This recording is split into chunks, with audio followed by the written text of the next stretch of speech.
My name is Olivia, and I'm here to present something very exciting to you all today, which is the Narratives of Irresistible Circular Futures, which is the title of a white paper that has been crafted by me and my colleagues from Aalborg University. Two of them are here today, Lea and Hans-Jørgen over there.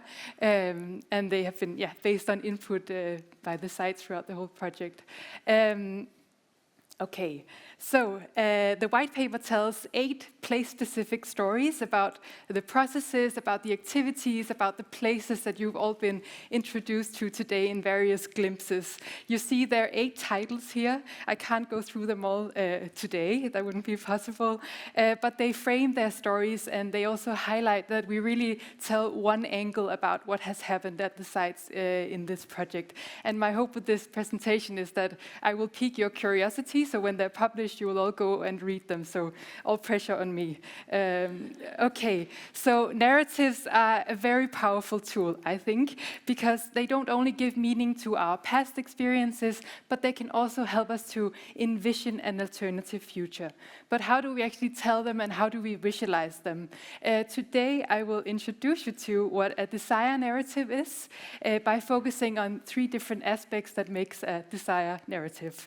So in short, you could say that we focus on what is, we focus on what happened, and we also focus on what could become.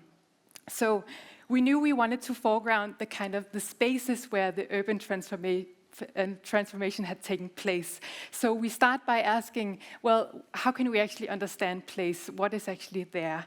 Then the second aspect, because desire is all about experimentation, it's been all about activity, so we also needed an approach that could help us uncover the processes in each of the different, all of the places, and to make some of the invisible aspect visible and some of the complexities as well. Then in the third and final part, we look beyond desire and we play a little bit with some imaginary expressions of how could the sites actually change in the future. And I'll get back to that. Oh, okay, I'm already well ahead, but that's good. So let's look at the first component, I guess, understanding place, so looking at what is. So to really capture and understand the uniqueness of each site, sorry, I'm just going to do like this. We've been working with different lenses, and you see 8 of them here, and there are only 8. And these are derived from landscape architecture and orientation, and they emphasize different dimensions of the spatial and physical environment. That could, for example, be materiality, it could be time, it could be sounds in the landscape, or it could be memory, something that you see in the landscape. And these are important because they help the reader towards some different aspects of the sites that really, you could say, tell its essence in some way.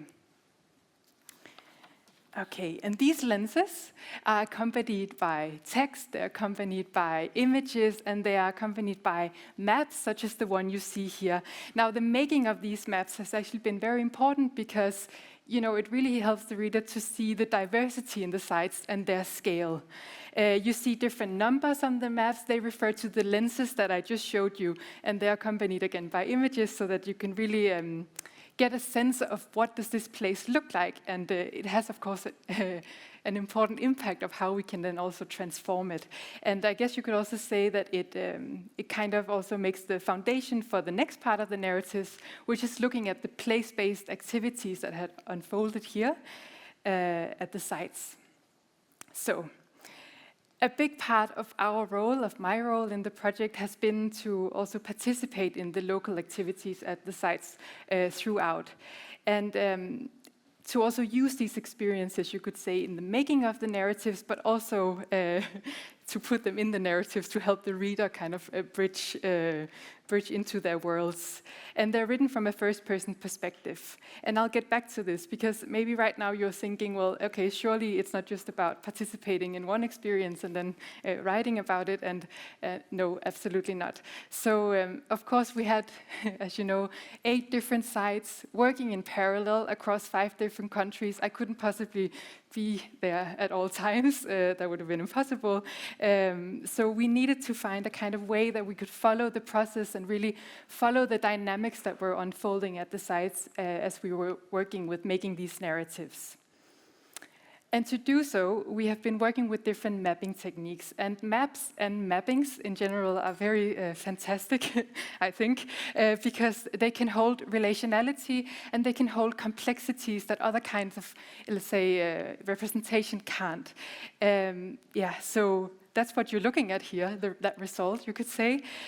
We took point of departure in the activities at the sites, and together with the site representatives, we mapped out different activities, stakeholders, participants, artifacts that were used, and perhaps very importantly, the places where they actually took place, and really to uncover that kind of network. And then me and my colleagues have transformed it into these digital representations. And for me and for us, what they show is this sorry, that's a hard word to say many times in a row.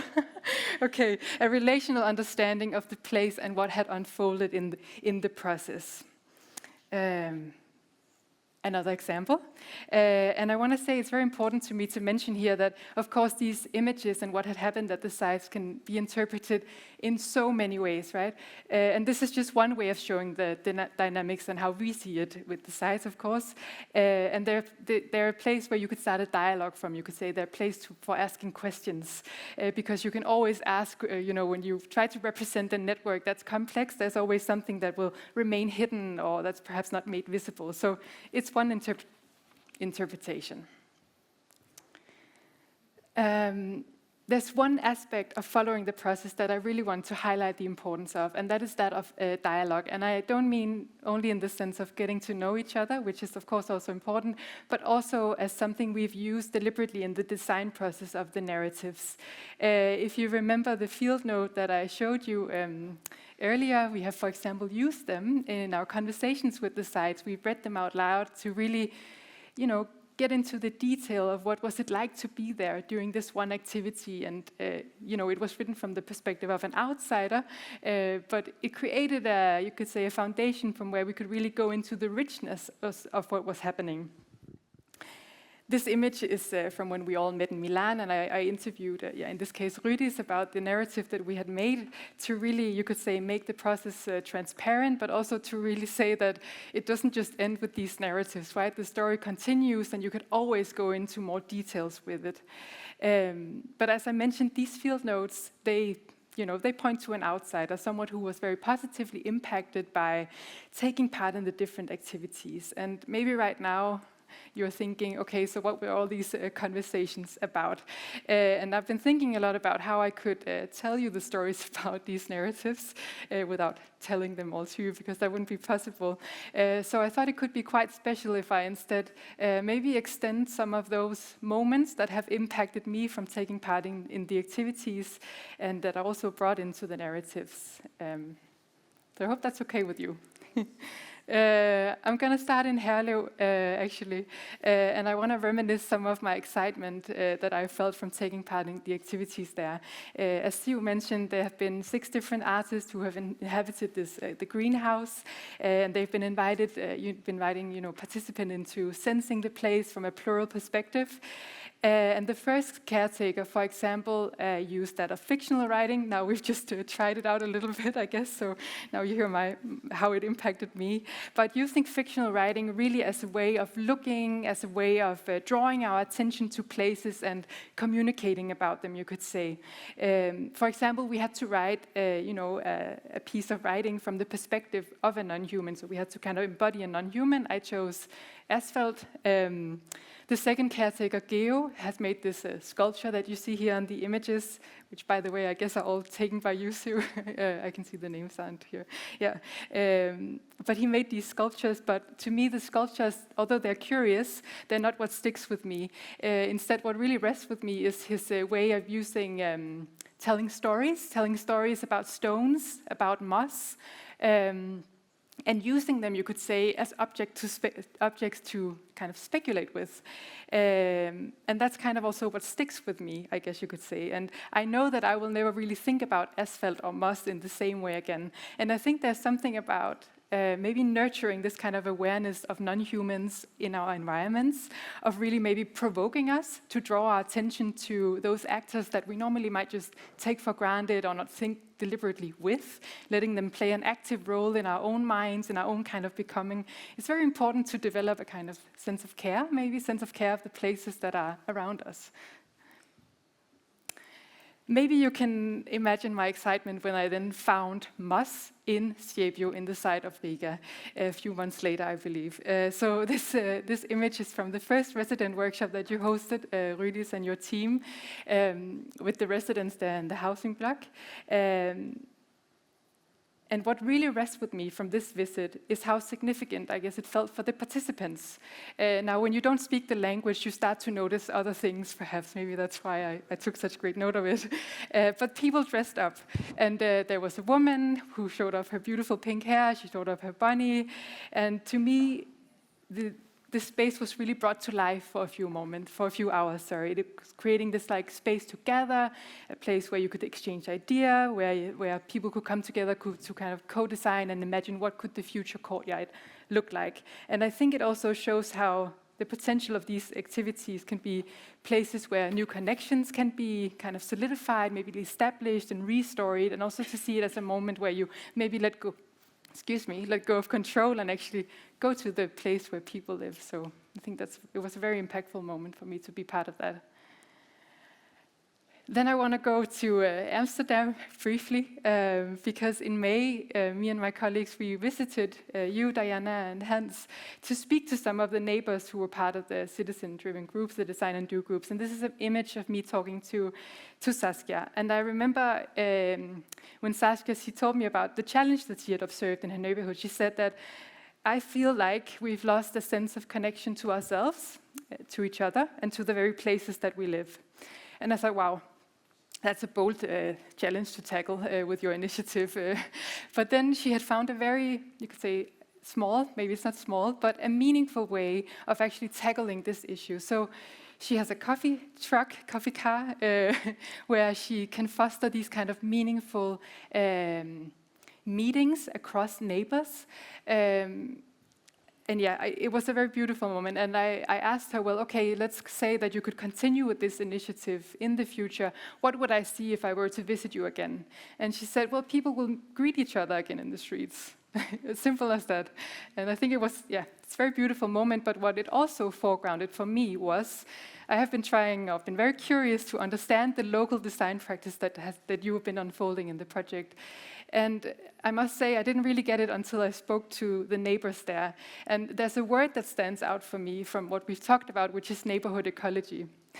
And I think maybe now I kind of get it, because you can't really understand the neighbors without understanding the design practice and vice versa, because they exist in a relation. And you kind of need both sides to understand and maybe also to tell the story.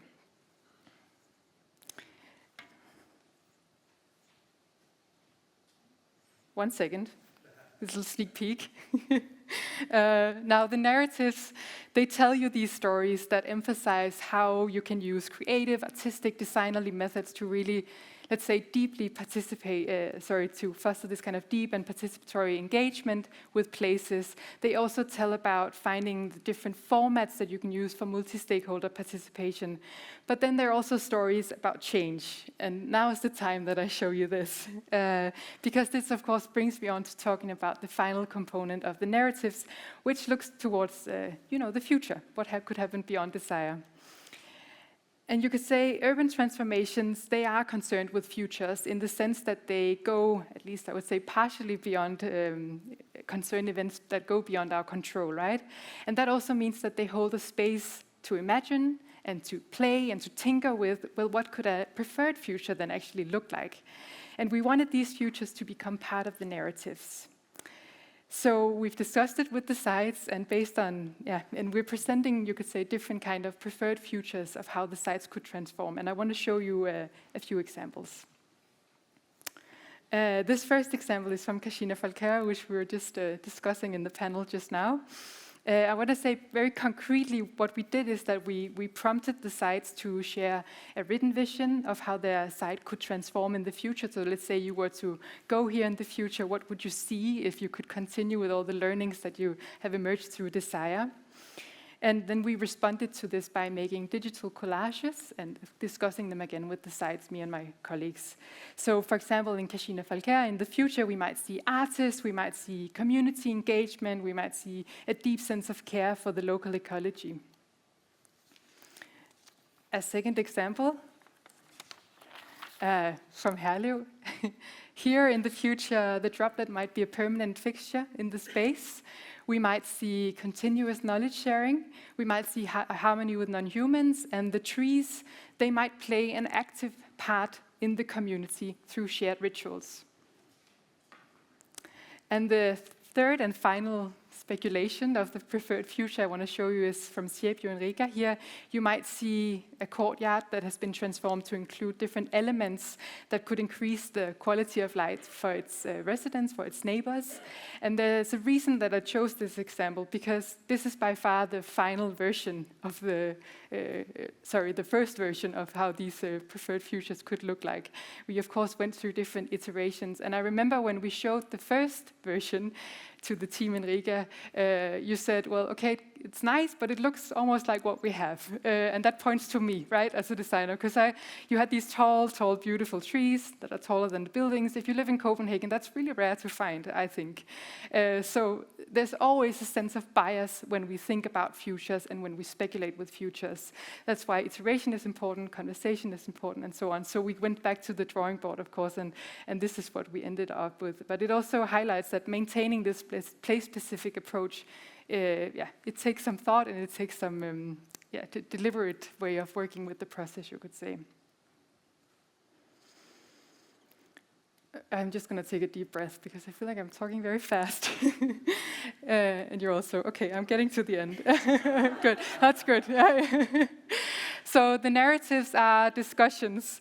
They're discussions in themselves. There's discussions about futures. You could say they're open-ended, and we invite them to also see them as such.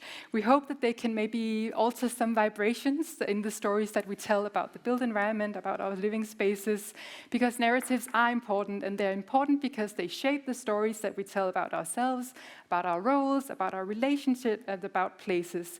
And when I look towards these narratives, and when I read them and I see them, to me, they all point to what a sustainable future could look like of our living spaces. And I really hope that you will all feel the same when you get a chance to read them. So thank you for listening.